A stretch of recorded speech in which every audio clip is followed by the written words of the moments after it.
नमस्कार दोस्तों, आप सभी का स्वागत है हमारे YouTube चैनल VCS अकेडमी पर।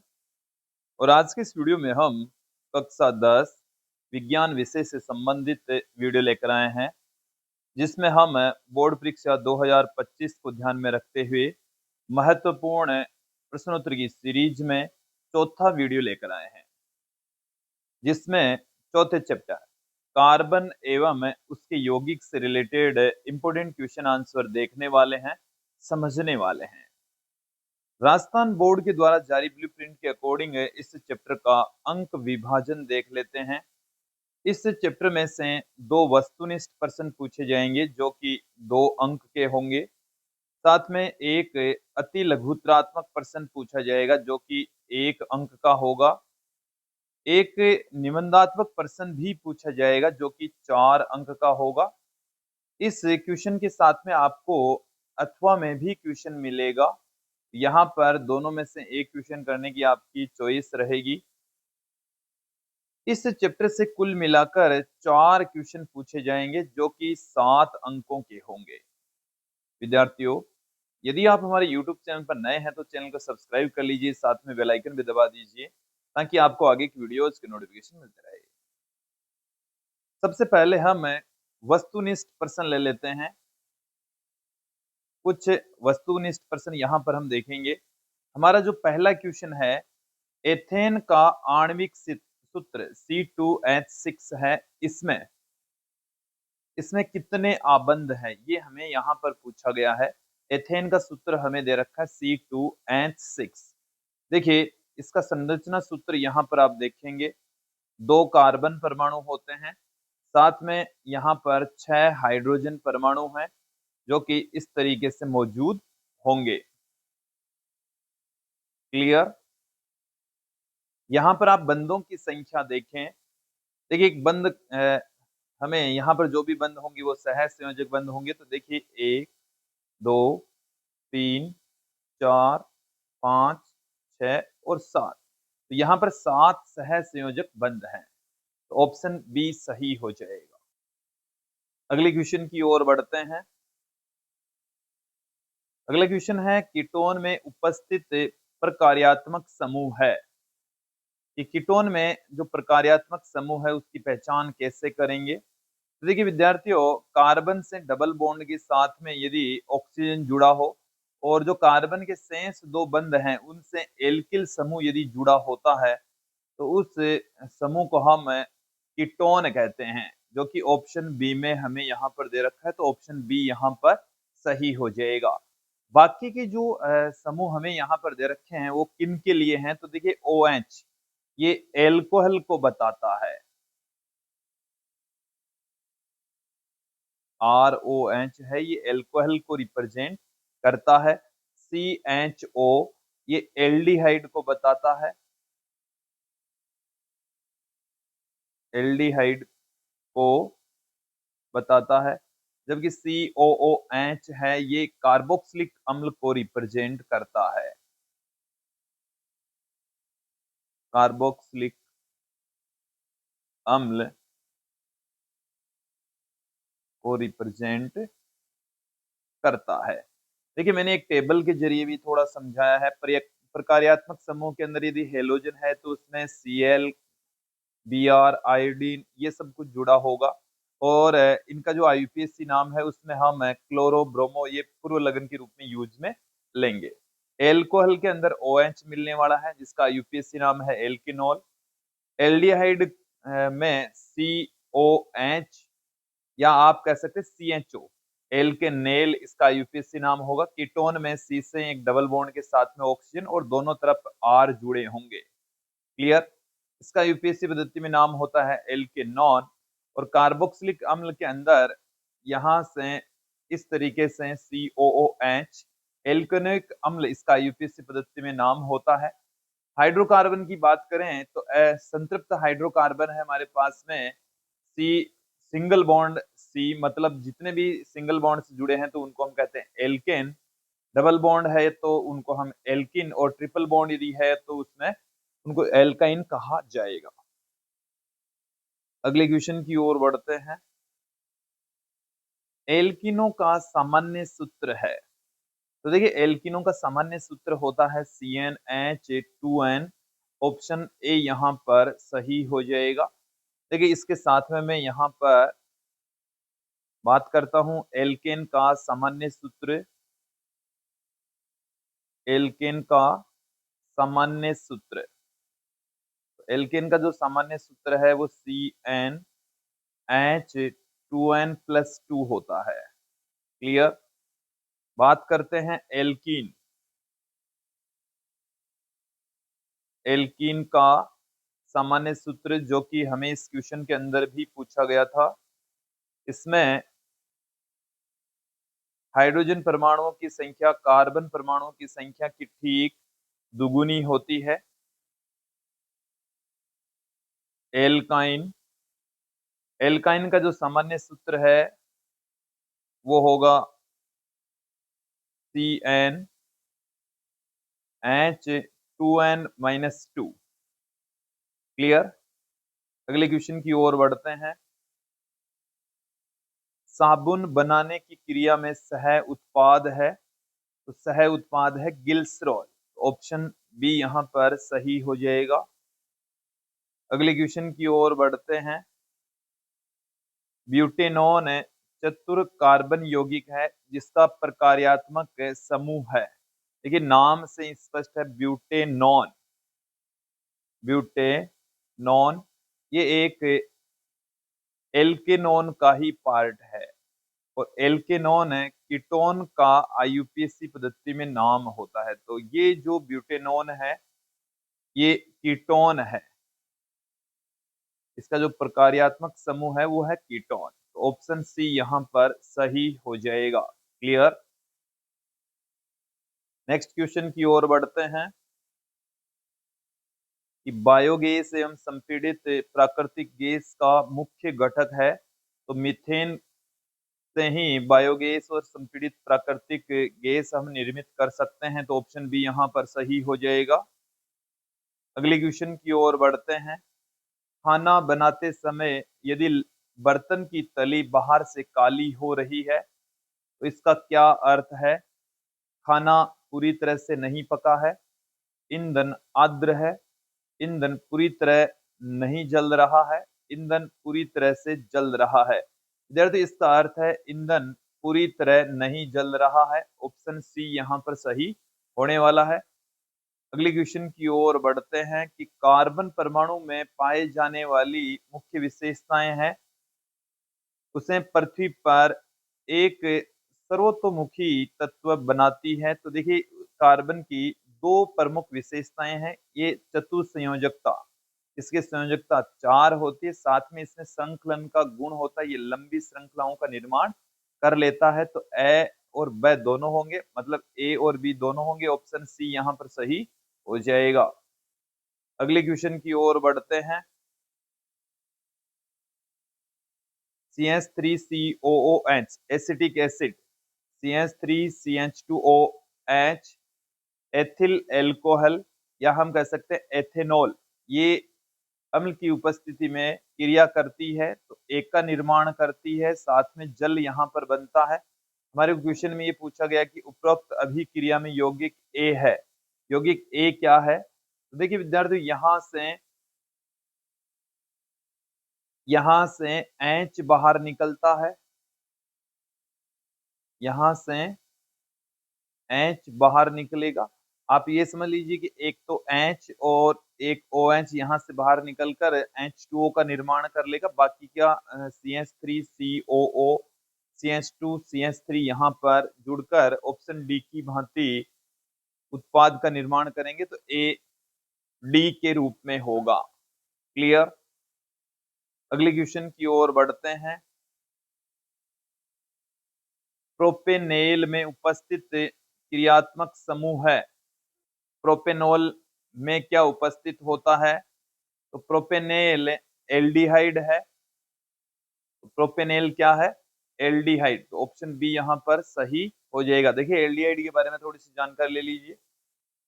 इसका पहचान कैसे करेंगे? CHO लगा होगा या C double bond O H लगा होगा, अनुलग्न में एल लगा होगा। आईयूपीएसी पद्धति में इसका नाम होता है एल्केनेल। देखिए कुछ एग्जाम्पल हमारे पास में है CH3CHO, तो ये है एथेनेल, एथेनेल, क्योंकि इसमें कार्बन की संख्या है 2, यहाँ पर कार्बन की संख्या है, देखिए 1 2 3 कार्बन है, तो इसका नाम हो जाएगा प्रोपेनेल। यहाँ पर कार्बन की संख्या 1 2 3 4 हो जाएगी, तो इसका नाम हो जाएगा ब्यूटेनेल। क्लियर। अगले क्वेश्चन की ओर बढ़ते हैं।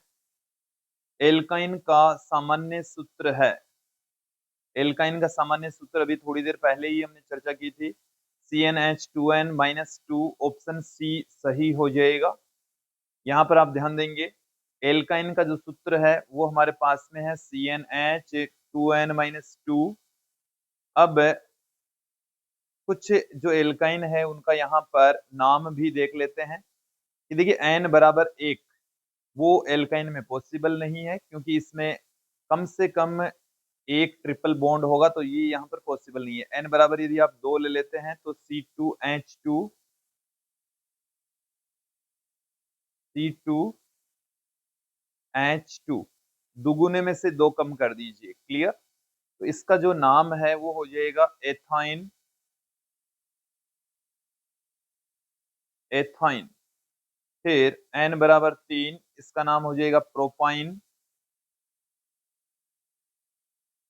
फिर है n=4, इसका नाम हो जाएगा ब्यूटाइन।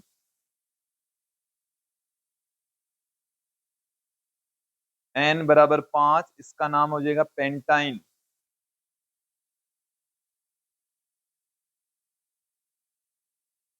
क्लियर। अगले क्वेश्चन की ओर बढ़ते हैं।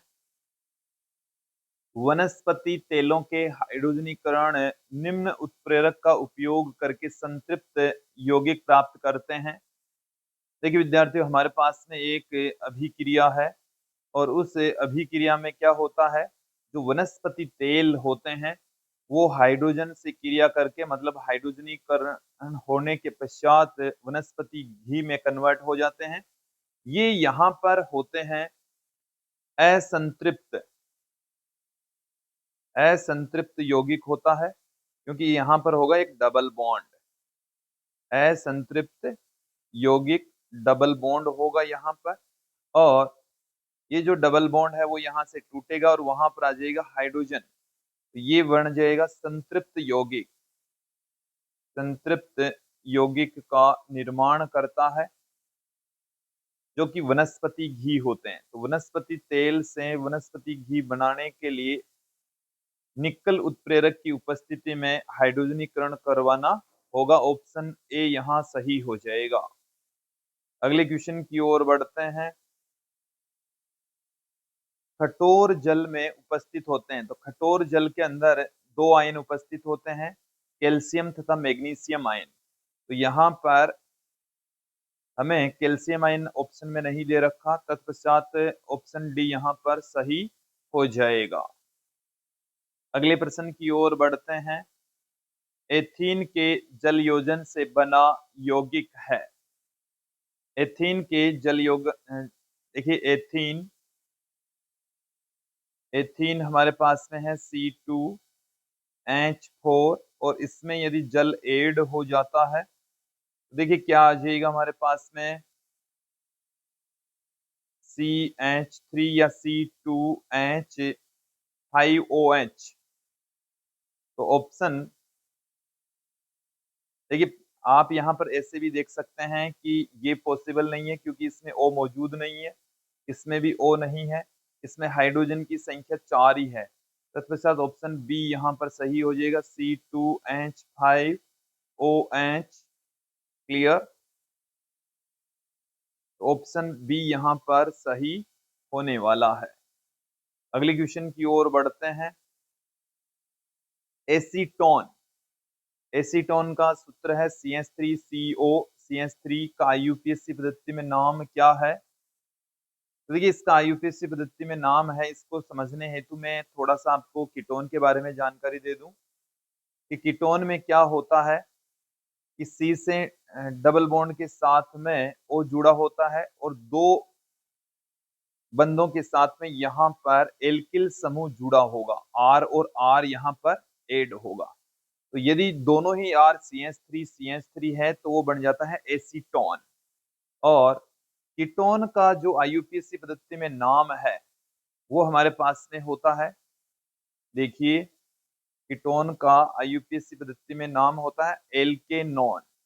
एल्केनॉन इसका नाम होता है। तो इसी के अकॉर्डिंग यहाँ पर आप देखेंगे इनका नामकरण, इसमें कार्बन की संख्या 3, तो इसका नाम हो जाएगा प्रोपेनॉन। प्रोपेनॉन। फिर आप ध्यान दें यहाँ पर कार्बन की संख्या हमारे पास में यहाँ पर 4 है, तो इसका नाम हो जाएगा ब्यूटेनॉन। ब्यूटेनॉन। यहाँ पर देखिए कार्बन की संख्या हमारे पास में 5 है, तो ये हो जाएगा पेंटेनॉन। पेंटेनॉन। क्लियर। तो यहाँ पर आप ध्यान देंगे ये हमारे पास में एसीटोन है, एक कीटोन है, और इसका नाम हो जाएगा प्रोपेनॉन। ऑप्शन बी यहाँ पर सही हो जाएगा। अगले क्वेश्चन की ओर बढ़ते हैं। अपमार्जकों का सामान्य रासायनिक सूत्र है। तो अपमार्जक क्या है? देखिए विद्यार्थियों, अपमार्जक और जो साबुन है उनमें लंबी कार्बन श्रृंखलाएं होती है। जो साबुन है उनमें लंबी श्रृंखला वाले कार्बोक्सिलिक अम्लों के सोडियम या पोटेशियम लवण होते हैं।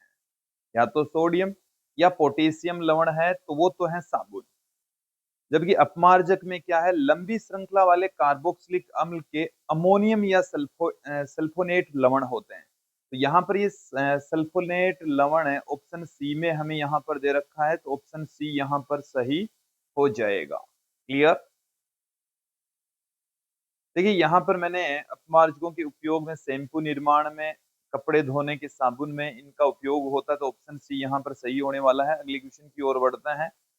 संतृप्त हाइड्रोकार्बन कहलाते हैं। संतृप्त हाइड्रोकार्बन किसे कहेंगे?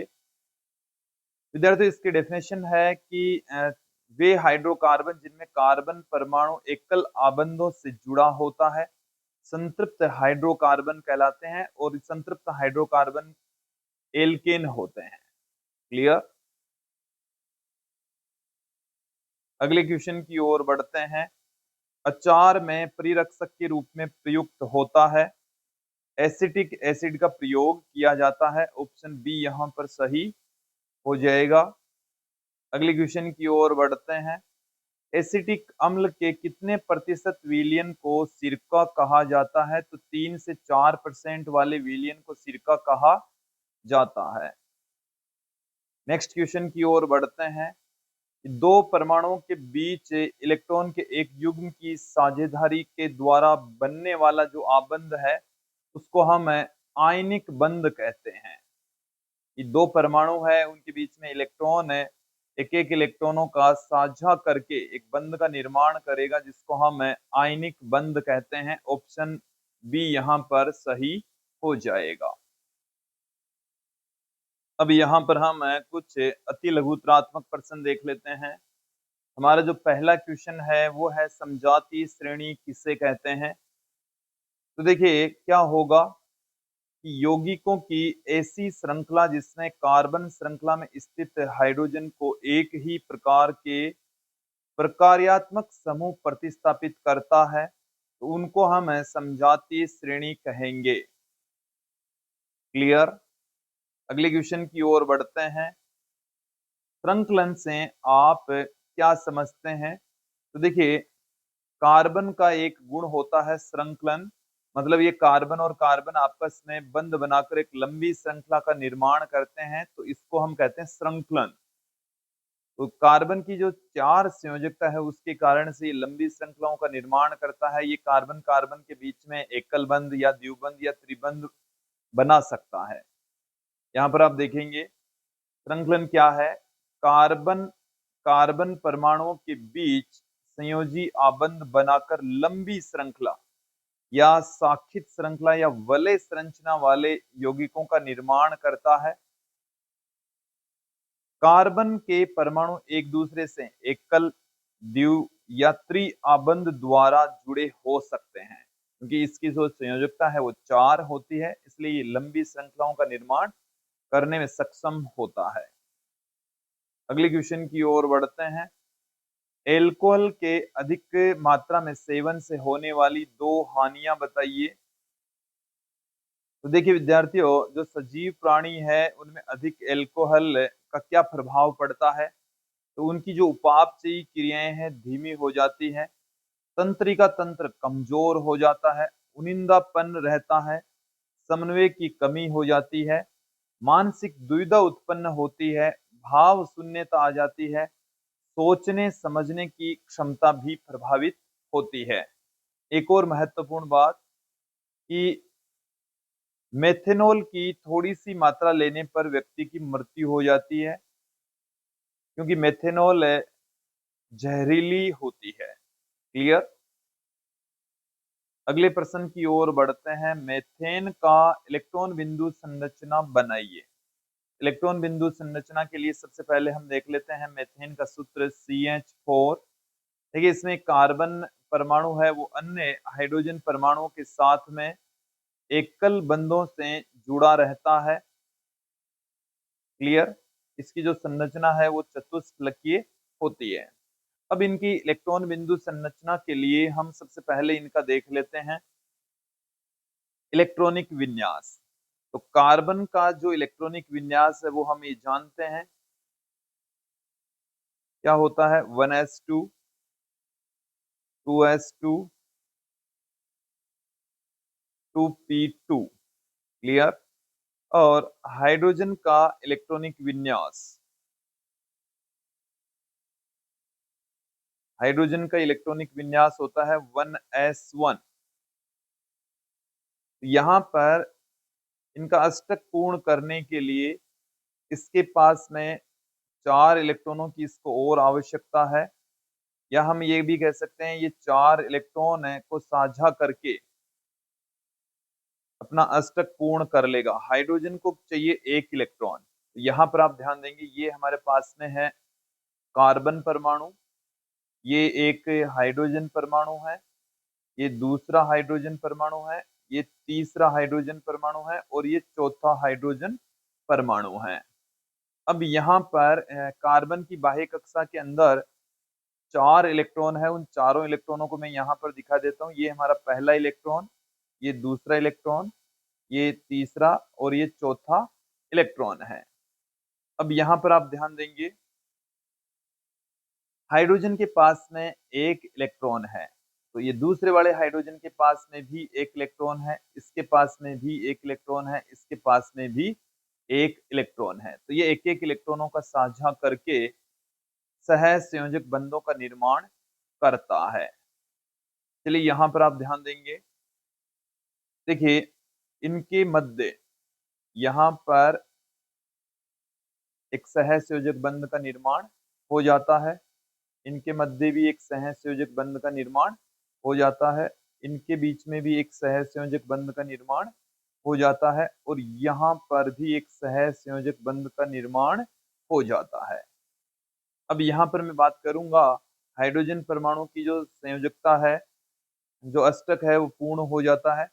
अब यहाँ पर हम चर्चा करते हैं कार्बन परमाणु की। तो कार्बन परमाणु भी अपना अष्टक पूर्ण कर लेता है। देखिए यहाँ पर कार्बन परमाणु में आप यहाँ पर ध्यान देंगे, ये एक इलेक्ट्रॉन, 2 3 4 5 6 7 और 8 इलेक्ट्रॉन इसके चारों ओर मौजूद है, तो इसका भी अष्टक पूर्ण हो जाता है। इसकी इलेक्ट्रॉन बिंदु संरचना इस प्रकार से है, ये वाली इलेक्ट्रॉन बिंदु संरचना है। अगले क्वेश्चन की ओर बढ़ते हैं। C4H9OH का IUPAC पद्धति में नाम क्या है? विद्यार्थियों ये एक एल्कोहल है और एल्कोहल का IUPAC पद्धति में नाम होता है एल्केनॉल। ठीक है, तो यहाँ पर यदि हम इसका जो सामान्य सूत्र होता है, एल्कोहल का जो सामान्य सूत्र होता है वो CnH2n+1 OH होता है। क्लियर?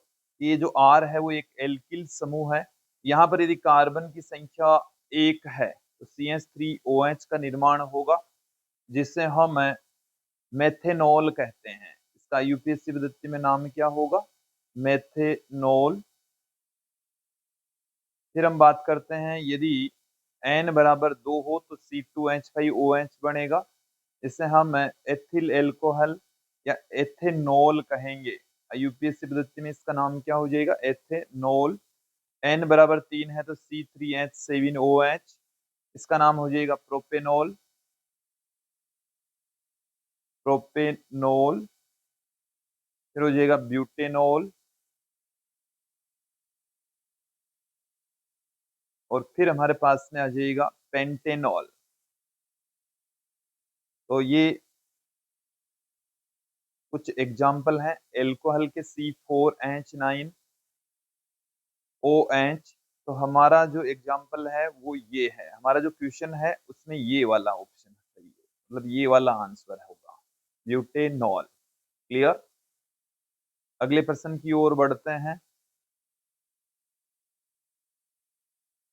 निम्नलिखित में से संतृप्त एवं असंतृप्त हाइड्रोकार्बन छांटिए। तो विद्यार्थियों, हाइड्रोकार्बन है वो दो प्रकार के होते हैं, संतृप्त तथा असंतृप्त।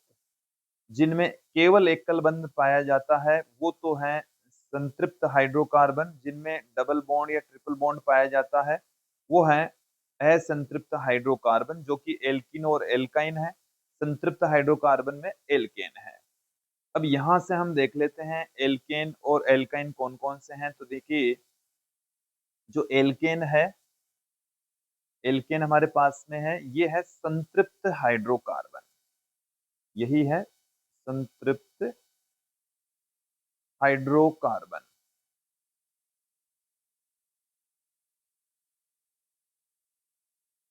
और ये जो दोनों ही है, ये हमारे पास में है असंतृप्त हाइड्रोकार्बन।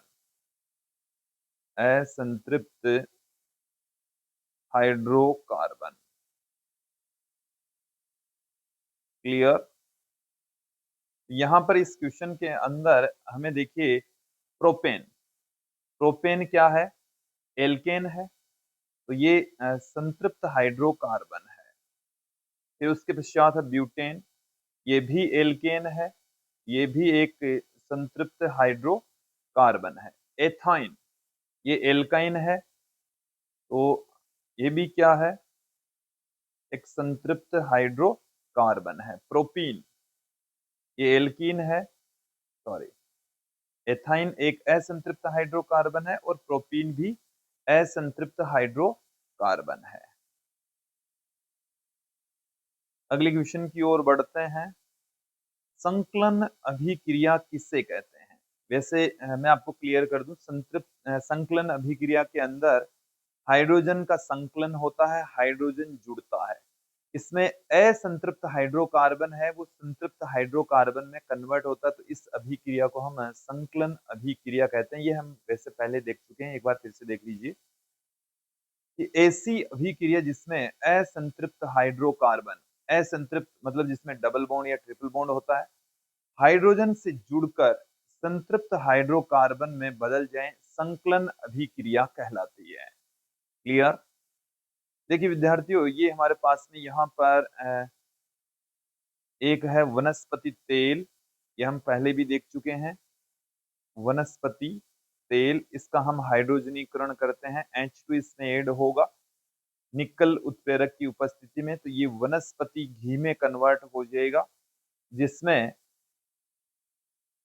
सारे के सारे सिंगल बॉन्ड होते हैं, जो कि संतृप्त होता है।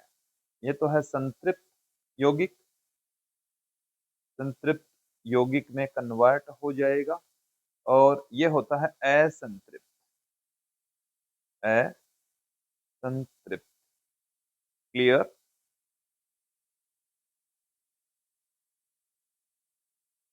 अगले क्वेश्चन की ओर बढ़ते हैं।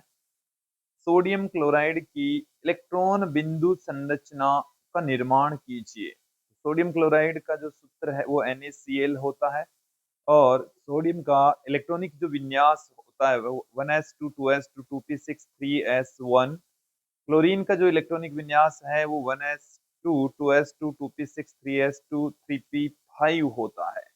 देखिए इसका परमाणु क्रमांक होता है 11, इसका परमाणु क्रमांक होता है 17। इस कारण से सोडियम में 11 इलेक्ट्रॉन होंगे, क्लोरीन में 17 इलेक्ट्रॉन होंगे। उनका इलेक्ट्रॉनिक विन्यास इस तरीके से होगा। यहाँ पर सोडियम परमाणु और क्लोरीन परमाणु के बीच में एकल बंध होता है। वैसे तो ये आयनिक बंध होता है विद्यार्थियों, यहाँ पर सहसंयोजक बंध का निर्माण नहीं होता, बट इसे आप समझ लीजिए। इनकी इलेक्ट्रॉन बिंदु संरचना किस तरीके से हम निर्मित कर सकते हैं। ये सोडियम परमाणु है, ये क्लोरीन परमाणु है। अब सोडियम का जो परमाणु है इसके जो इलेक्ट्रॉन है उसको मैंने यहाँ पर दिखा दिया। ये इसकी बाह्यतम कक्षा के अंदर एक ही इलेक्ट्रॉन मौजूद है, जबकि क्लोरीन की बाह्यतम कक्षा के अंदर 7 इलेक्ट्रॉन मौजूद होते हैं। ये हमने यहाँ पर इनको दिखाया है, 7 इलेक्ट्रॉनों को 6 दिखा दिए, ये हमने दिखा दिया है 7वां इलेक्ट्रॉन। तो यहाँ पर ये 7 इलेक्ट्रॉन होंगे। अब देखिए इलेक्ट्रॉन वैसे साझा तो नहीं करते, बट हम इनको समझने के हिसाब से दिखाएं तो ये इस तरीके से सोडियम है वो एक इलेक्ट्रॉन को और साझा कर लेगा। तो वैसे तो ये है नहीं, ऐसे ऐसा क्लियर है नहीं। एक्चुअल में होता क्या है, ये अपना एक इलेक्ट्रॉन त्याग देता है। चलिए इसको थोड़ा बेटर तरीके से समझते हैं। ये अपना एक इलेक्ट्रॉन त्याग देगा, एक इलेक्ट्रॉन त्याग देगा। तो यहां से देखिए विद्यार्थियों, एक इलेक्ट्रॉन त्याग देगा तो इसके ऊपर पॉजिटिव चार्ज आ जाएगा, और जो क्लोरीन है उसके ऊपर नेगेटिव चार्ज आ जाएगा। क्लोरीन के ऊपर नेगेटिव चार्ज आ जाता है।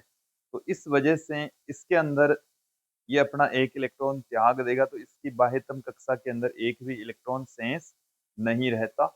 ये पॉजिटिव चार्ज इसके ऊपर मौजूद रहता है, इसके ऊपर नेगेटिव चार्ज मौजूद रहता है। इसकी बाह्यतम कक्षा के अंदर 8 इलेक्ट्रॉन मौजूद रहते हैं, और ये इन आयनों के बीच में एक बल लगता है, और उसी के कारण से ये दोनों आपस में जुड़े रहते हैं, आयनिक बंध के द्वारा जुड़े रहते हैं। क्लियर। अगले क्वेश्चन की ओर बढ़ते हैं। मिलान कीजिए। हमें एक तरफ कुछ यौगिक दे रखे हैं, एक तरफ उनकी श्रेणी दे रखी है। एथेन क्या है विद्यार्थियों? एथेन है संतृप्त हाइड्रोकार्बन। क्या है? संतृप्त हाइड्रोकार्बन। तो यहां से इसका मिलान यदि हम करें, ये हमारे पास में आ जाएगा संतृप्त हाइड्रोकार्बन। क्लियर। बेंजीन। बेंजीन विद्यार्थियों एक रिंग के रूप में होता है, रिंग के रूप में मौजूद होता है, असंतृप्त होता है। देखिए इसकी जो बनावट है वो किस तरीके की होती है, इस तरीके की होती है, बीच में एक रिंग होती है। चलिए मैं दोबारा बना देता हूं। तो बेंजीन के अंदर क्या होता है, एक रिंग है, उसमें 3 ट्रिपल डबल बॉन्ड भी होते हैं। इस कारण से ये एक असंतृप्त हाइड्रोकार्बन है। ओके। प्रोपाइन। प्रोपाइन असंतृप्त हाइड्रोकार्बन का एग्जाम्पल है। इसमें एक ट्रिपल बॉन्ड होता है। हेक्सेन। हेक्सेन क्या है? इस तरीके से हो, हेक्सेन ही है केवल एक लंबी श्रृंखला वाला संतृप्त हाइड्रोकार्बन है। लंबी श्रृंखला है और संतृप्त हाइड्रोकार्बन है, तो ये वाला ऑप्शन हो जाएगा इसमें। और फिर देखिए मेथिल एल्कोहल। मेथिल एल्कोहल विषम परमाणु युक्त हाइड्रोकार्बन। वैसे तो ये हाइड्रोकार्बन की श्रेणी में नहीं आएगा, तो इसमें एक ही कार्बन होता है, तो ये एक विषम परमाणु युक्त हाइड्रोकार्बन ही है। ओके। अगले क्वेश्चन की ओर बढ़ते हैं। निम्नलिखित का IUPAC नाम लिखिए। चलिए विद्यार्थियों, अब तक इस वीडियो में आपने जो कुछ देखा है उसका पता चल जाएगा। यहाँ पर एक डबल बॉन्ड मौजूद है, पहले ही कार्बन के साथ में यहाँ पर जुड़ा हुआ है। तो यहाँ पर देखिए कार्बन की संख्या देखिए, यहाँ पर कार्बन की संख्या है 3, पहले ही कार्बन पर डबल बॉन्ड मौजूद है। तो ये है हमारे पास में एल्कीन, कार्बन की संख्या 3 है, तो इसका नाम हो जाएगा प्रोपीन। इसका नाम हो जाएगा प्रोपीन।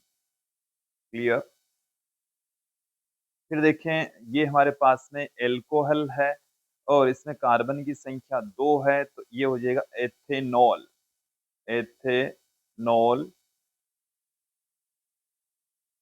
फिर यहाँ पर आप ध्यान देंगे ये एक क्लोरीन यहाँ से जुड़ा हुआ है, लंबी श्रृंखला से जुड़ा हुआ है। तो देखिए यहाँ से क्लोरो, सबसे पहले क्लोरो एक हेलोजन समूह है ये, तो क्लोरो। फिर कार्बन की संख्या आप देखें 1 2 3 4, तो क्लोरो ब्यूटेन। क्लोरो ब्यूटेन, इसका IUPAC पद्धति में नाम हो जाएगा। CHO यहाँ पर जुड़ा हुआ है, इसका मतलब ये एल्डिहाइड है, इसका नाम होगा एल्केनेल। और कार्बन की संख्या देखें 1 2 3 और 4, तो ब्यूटेनेल इसका नाम हो जाएगा, ब्यूटेनेल। अगला क्वेश्चन देखें।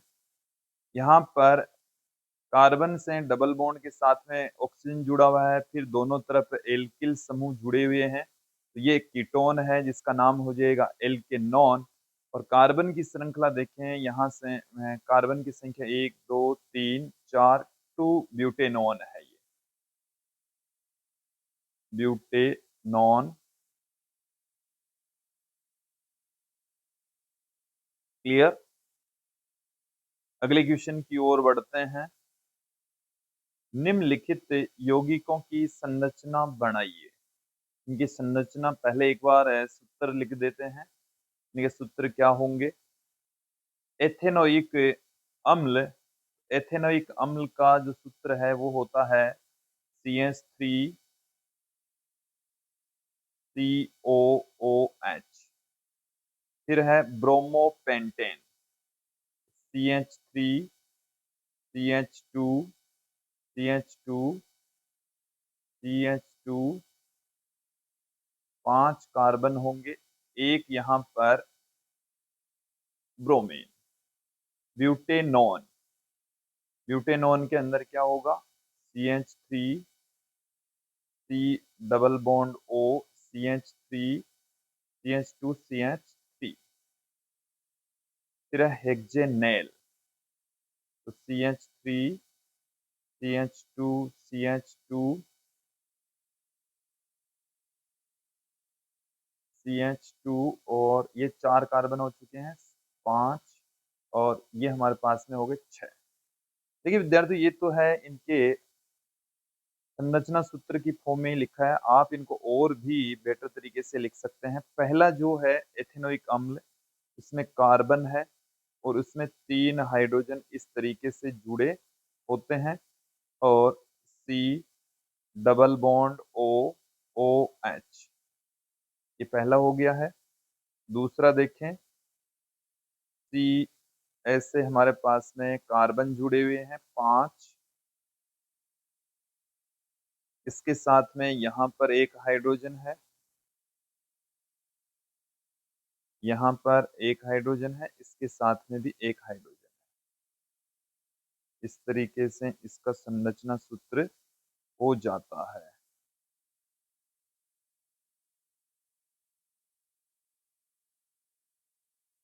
क्लियर। फिर देखें आप ब्यूटेनॉन, तीसरा। ब्यूटेनॉन के अंदर एक कार्बन हमारे पास में है, फिर दूसरा, तीसरा और चौथा, और यहाँ से आप ध्यान देंगे जो हाइड्रोजन है वो यहाँ जुड़ा हुआ है, इस तरीके से यहाँ से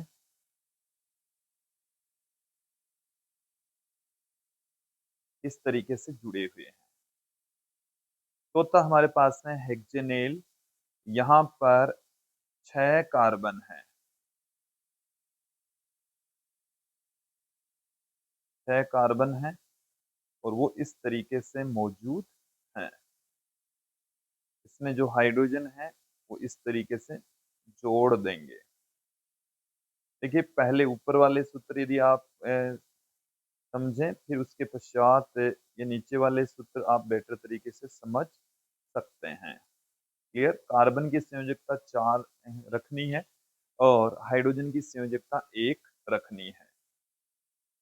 अगले क्वेश्चन की ओर बढ़ते हैं। साबुन की मिसेल संरचना को चित्रित कीजिए। ये एक अच्छा प्रश्न है। साबुनीकरण किसे कहते हैं? साबुन की साफ प्रक्रिया की क्रियाविधि समझाइए। साबुन और अपमार्जक में अंतर बताइए। ये जो क्वेश्चन है वो अच्छा क्वेश्चन है। तो विद्यार्थी इस क्वेश्चन का सॉल्यूशन आप हमारे एप्लीकेशन से प्राप्त कर सकते हैं। हमारी एप्लीकेशन का नाम है BCS अकेडमी। एप्लीकेशन के ऊपर आपको कक्षा 10 के हैंड रिटन नोट्स मिल जाएंगे। आप एप्लीकेशन की लिंक इस वीडियो के डिस्क्रिप्शन से प्राप्त कर सकते हैं। इसके अलावा हमारे ये व्हाट्सअप नंबर हैं, केवल आपको व्हाट्सअप करना है। इनसे भी आप इस एप्लीकेशन की लिंक प्राप्त कर सकते हैं। एक और महत्वपूर्ण प्रश्न, भौतिक एवं रासायनिक गुणधर्मों के आधार पर एथेनॉल और एथेनोइक अम्ल में आप कैसे अंतर करेंगे? ये भी आपको हमारे हैंड रिटन नोट्स में मिल जाएगा। अगला क्वेश्चन देखें कि मीथेन का एक उपयोग लिखिए। तो ये मीथेन का जो उपयोग है यह है ईंधन के रूप में। मीथेन को हम किस रूप में यूज में ले सकते हैं? ईंधन के रूप में इसका उपयोग होता है। क्लियर? फिर देखें कि संरचनात्मक समावयव किसे कहते हैं। तो देखिए इसकी डेफिनेशन भी हमारे पास में है कि वे यौगिक जिनका अणु सूत्र तो समान हो लेकिन संरचना सूत्र भिन्न भिन्न हो, तो उनको हम संरचनात्मक समावयव कहते हैं। क्लियर? नेक्स्ट जो क्वेश्चन है वो हमारे पास में है कि किसकी उपस्थिति के कारण कठोर जल में साबुन प्रभावी नहीं होता। तो कठोर जल के अंदर 2 आयन मौजूद होते हैं, मैग्नीशियम आयन और कैल्शियम आयन। इन दोनों की वजह से जो कठोर जल है उसमें साबुन प्रभावी नहीं होता है। क्लियर? फिर उसके पश्चात हमारे पास में है कार्बन के 2 अपरूप। कार्बन के 2 अपरूप हमें बताने हैं। तो कार्बन के विद्यार्थी वैसे तो संतृप्त हाइड्रो सॉरी क्रिस्टलीय और अक्रिस्टलीय 2 तरीके के अपरूप होते हैं। देखिए जो क्रिस्टलीय अपरूप है उसमें हीरा, ग्रेफाइट और फुलरीन है। अक्रिस्टलीय अपरूपों में आपने कोक देखा होगा, कास्ट चारकोल, जंतु चारकोल, इस तरीके से अक्रिस्टलीय अपरूप भी होते हैं। आपको 2 का नाम यहाँ पर लिखना है, वो क्रिस्टलीय अपरूपों के नाम ही आप लिखें, ज्यादा बेटर रहेगा। विद्यार्थी ये था आज का हमारा वीडियो जिसमें हमने कक्षा 10 के चौथे चैप्टर से रिलेटेड इंपॉर्टेंट क्वेश्चन आंसर देखे और मुझे उम्मीद है आप लोगों को अच्छे से समझ में आए होंगे। आज की इस वीडियो में इतना ही। नेक्स्ट वीडियो में हम फिर मिलेंगे। धन्यवाद।